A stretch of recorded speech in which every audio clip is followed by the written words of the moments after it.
Assalamualaikum warahmatullahi wabarakatuh. Bersama saya Muhammad Syarifuddin dari kelas MJ307 pada semester ganjil tahun 2025-2026 kali ini sebagai bagian dari ujian akhir semester mata kuliah digital marketing, maka saya akan mencoba mempresentasikan mengenai topik kondisi dan tren digital marketing di Indonesia. Dengan subtemanya yaitu peran artificial intelligence atau AI dalam digital marketing. Nah, latar belakang yang menjadi pembahasan kita kali ini yaitu jumlah pengguna internet di Indonesia yang terus meningkat.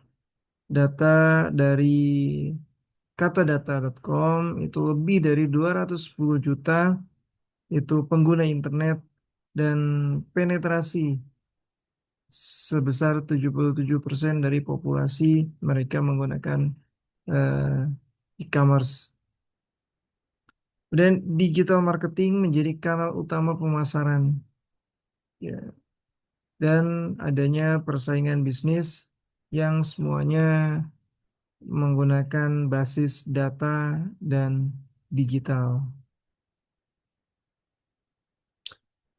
eh, Sumber berita yang diambil ini tidak hanya terbatas dari 4 sumber berita yang kami tampilkan, namun masih banyak lagi sumber-sumber data yang kita ambil untuk memperkaya eh, dari presentasi kita kali ini. Nah, industri yang paling terdampak dari aktivitas digital marketing itu di antaranya yaitu e-commerce, ya. Kemudian ada UMKM, startup digital, dan perusahaan jasa maupun korporasi. Nah, e-commerce ini tentunya luar biasa karena dia itu merupakan platform untuk pemasaran digital, maka digital marketing itu sudah barang tentu harus, ya, harus bisa menjangkau ke seluruh pengguna.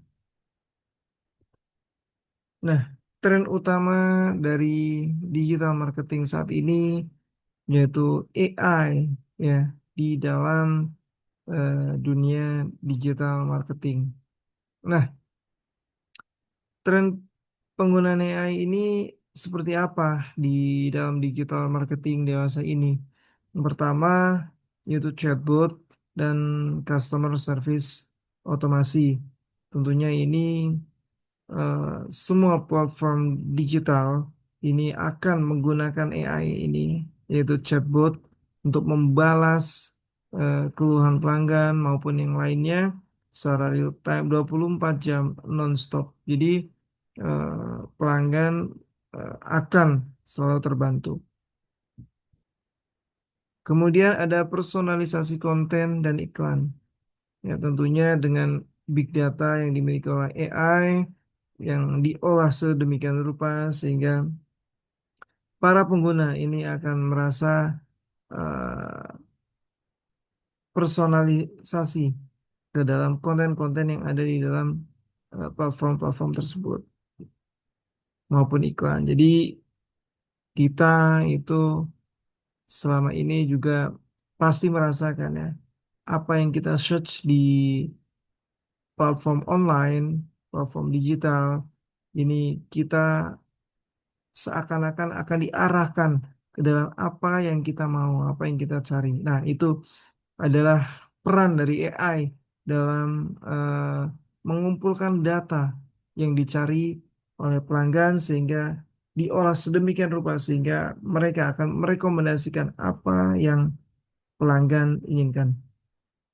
Kemudian ada analisis perilaku konsumen. Ya, ini juga menggunakan AI, maka konsumen akan dianalisis perilakunya sehingga apa kesenangannya, apa yang mereka cari, dan tipe apa sebenarnya yang mereka butuhkan. Kemudian ada optimasi iklan digital secara real time. Ini juga membantu sekali para pengusaha, para bisnismen, para perusahaan untuk mengoptimalisasi iklan yang mereka keluarkan secara digital, secara real time.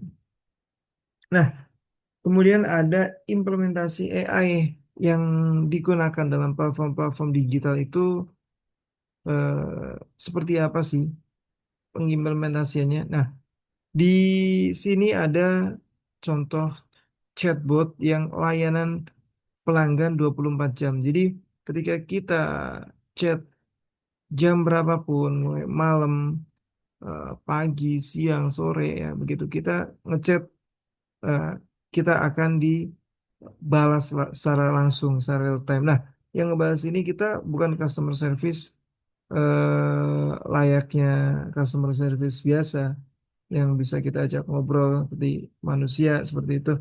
Tapi mereka adalah chatbot yang digunakan untuk yang sudah dipersonalisasikan pertanyaan-pertanyaannya dan jawaban-jawabannya menggunakan otomasi dari AI seperti itu. Kemudian dari AI ini juga bisa merekomendasikan suatu produk dengan berbasis data pengguna, sehingga semua aktivitas pengguna ini akan direkam oleh AI dan akan dikumpulkan data-datanya sehingga AI bisa memberikan keputusan merekomendasikan sesuatu seperti apa yang customer atau pelanggan itu inginkan. Kemudian ada optimasi iklan dengan GEO, bukan lagi SEO. Dulu Search Engine Optimizer itu kita gunakan untuk mengoptimalisasikan iklan kita di dalam eh, platform-platform website seperti Gmail, Yahoo, Google, dan lain-lainnya. Nah, sekarang kita menggunakan namanya GEO, GEO ya, Generate Engine Optimizer. Nah, ini akan eh, memberikan suatu pandangan baru kepada kita bahwa eh, semua itu akan beralih ke AI. Nah, maka dengan Geo ini kita akan eh, berusaha untuk masuk ke dalam sistemnya AI. Maka ketika pelanggan itu mencari rekomendasi di AI, misalnya ChatGPT, ya, secara langsung dari Geo ini akan mengarahkan si AI ini mencari referensi atau sumber produk yang kita akan jual. Nah, jadi kalau dulu kita search engine optimizer itu dengan Google, misalnya kita eh, tik eh, keyword mengenai misalnya eh, masakan Padang. Nah, nanti di atas itu akan muncul masakan Padang yang direkomendasikan oleh website tersebut. Nah, sekarang ketika kita akan mencari sesuatu, kita biasanya menggunakan AI. Misalnya ChatGPT, kita akan mencari masakan Padang yang enak seperti itu misalnya. Nah, itu dari AI akan merekomendasikan di paling atas. Kalau kita tidak menggunakan GEO, nah, otomatis AI itu tidak akan merekomendasikan si produk-produk kita. Nah nih keunggulan dari Generate Engine Optimizer. Nah, kemudian ada segmentasi audiens secara otomatis. Nah, ini audiensnya juga akan disegmen-segmenkan, akan diklasifikasikan oleh AI secara otomatis. Kemudian peran AI dalam customer journey. Tentunya customer itu mempunyai journey ya, mempunyai eh, sebuah perjalanan bagaimana si customer ini mulai dari pencarian sampai dengan keputusan untuk membeli suatu barang. Nah, di awareness ini iklan dan konten akan relevan karena berbasis AI tadi dikumpulkan datanya di eh, generate sedemikian rupa sehingga pelanggan itu aware ternyata oh ada iklan seperti ini, oh ada konten yang seperti ini. Nah, ini akan relevan dengan si pelanggan. Nah, kemudian Setelah ada awareness, maka ada consideration. Nah, di customer journey consideration ini personalisasi informasi itu akan menjadi lebih eh, person ya, lebih private lagi, seolah-olah inilah yang kita cari, seolah-olah wah ini ternyata yang kita ingin-inginkan, yang kita cari. Nah, sehingga informasi apapun itu akan mengarahkan kita menuju ke sesuatu yang kita sebut atau kita inginkan dan kita cari berdasarkan apa yang kita search di AI maupun di sosial media. Nah, kemudian akan dikonversikan, ya, konversikan menjadi penawaran yang tepat. Ya, jadi dengan AI ini, setelah tadi awareness ini, wah kita ada ternyata ada ini, ada itu, dan si pelanggan itu udah consider, wah ini ternyata yang kita cari, ini ternyata yang kita butuhkan, maka dari AI juga akan mengkonversikan, melakukan penawaran yang tepat. Oh, ini ada barang yang ini bagus, sudah sesuai dengan ini. Ah, ini dengan diskon yang ini dan seperti itu dan sebagainya dan sebagainya. Ini akan dikonversikan oleh AI, digenerate sedemikian rupa sehingga penawaran akan lebih personal. Kemudian ada retention atau kita sebutnya dengan menjaga hubungan dengan pelanggan. Ini juga bisa dilakukan oleh AI dengan komunikasi berkelanjutan seperti tadi ada chatbot yang bisa membantu kita melakukan menanggapi berbagai macam keluhan, pertanyaan dan lain sebagainya. Kemudian ada digital funnel dan content marketing. Nah, ini juga semuanya semua konten ya digital funnel itu menggunakan basis-basis data yang sangat banyak, sangat besar. Kemudian pengukuran performanya juga secara real time dan optimasi funnel pemasaran juga eh, akan menjadi lebih baik lagi. Kemudian dampak apa bagi bisnis jika kita menggunakan AI? Ya, ini tentunya akan menjadi efisiensi biaya pemasaran yang luar biasa karena pengguna saat ini itu lebih besar menggunakan AI, eh, akan beralih ke AI yang dulunya kita search dengan Google, dengan Yahoo, dan lain sebagainya. Mungkin ke depan akan berpindah ke AI, ChatGPT lah, Perplexity lah, Google AI dan lain sebagainya. Mereka akan mencari di situ, mereka akan masukkan keyword-keywordnya. Nah, dan ini akan menjadi peluang baru bagi digital marketing untuk masuk ke dalam GEO atau Generate Engine Optimizer untuk melakukan generate sehingga apa yang di search pelanggan di AI itu langsung membawa pelanggan atau customer kita kepada produk yang akan kita tawarkan.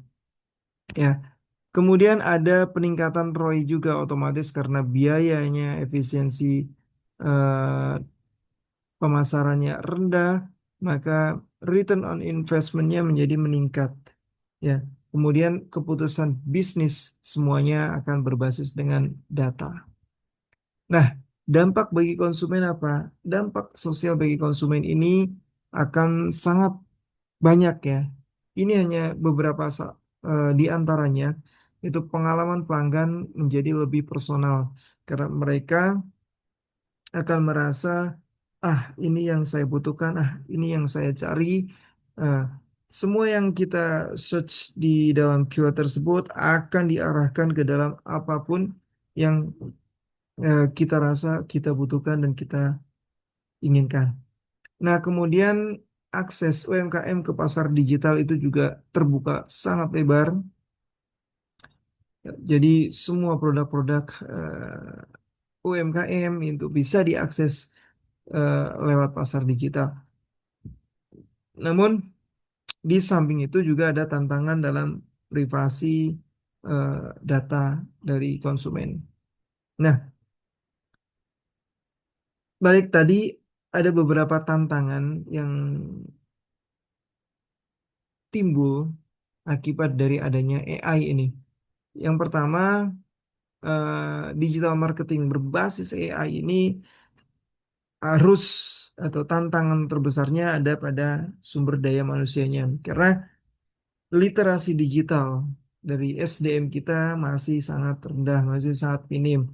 Sehingga masih perlu ditingkatkan bagaimana caranya mengelola AI, bagaimana caranya memberikan eh, GO atau input secara bagus, secara benar sehingga mengarahkan kita ke produk yang kita tuju secara presisi seperti itu. Kemudian keamanan dan privasi data dari pengguna. Nah, ini tentu karena ini big data, semua data kita lengkap ada di situ, maka ini juga menjadi kerawanan apabila kita tidak menjaganya dengan baik. Tapi sejauh ini semua platform-platform e-commerce, platform-platform digital ini sudah bagus ya. Terlebih adanya undang-undang tentang perlindungan data pribadi yang sudah disahkan oleh pemerintah dan DPR. Nah, kemudian adanya ketergantungan pada teknologi. Nah, tentu ini dimanapun kalau kita menggunakan teknologi pasti kita akan merasa ketergantungan pada teknologi itu sendiri. Nah, sehingga ini kita mengurangi interaksi sosial kita sesama face to face, sesama penjual dan pembeli misalnya seperti itu. Ini akan otomatis itu mengurangi secara signifikan. Nah, rekomendasi strategi yang tepat untuk digital marketing yang berbasis AI ini, yang pertama itu integrasi AI itu secara bertahap. Lakukan sedikit demi sedikit, eh, s- bertahap ya, sehingga SDM-nya menjadi siap. Kemudian penguatan konten marketing. Ya, konten-konten marketing ini makin diperluas lagi, makin diperbagus lagi sehingga konten-konten marketing tersebut akan sesuai dengan AI dan akan sesuai dengan personalisasi dari seluruh pelanggan. Kemudian optimasi dengan GO, ya, SEO maupun SEM, ya semuanya masih digunakan. Optimasi semua kanal, semua eh, apapun itu ya, semuanya, semua kanal, semua website, sosial media, apapun itu semuanya optimasi dengan menggunakan AI maupun dengan search engine yang lain. Kemudian pelatihan SDM digital juga ini perlu ditingkatkan karena balik lagi pengguna adalah human, SDM itu perlu adanya literasi, perlu adanya eh, selalu pembaruan-pembaruan dalam dunia digital. Maka sebagai manusia kita hendaknya mengikuti berbagai macam pelatihan sehingga kita tahu apa yang harus kita lakukan untuk menghadapi eh, gempuran dari AI ini. Nah, kesimpulannya adalah AI itu menjadi tren utama di dalam digital marketing. Kemudian ini membuka peluang besar bagi bisnis, bagi seluruh industri ya. Dan perlu strategi dan etika digital dalam melakukan eh, pembaruan menggunakan atau digital marketing menggunakan AI. Terima kasih. Itu dari saya. Mohon maaf apabila ada kesalahan. Yang saya utarakan adalah berbasis data dari berbagai sumber yang ada di eh, digital, website-website digital dan eh, sumber-sumber resmi seperti kata data dan lain sebagainya yang ada di Indonesia tentunya. Terima kasih. Assalamualaikum warahmatullahi wabarakatuh.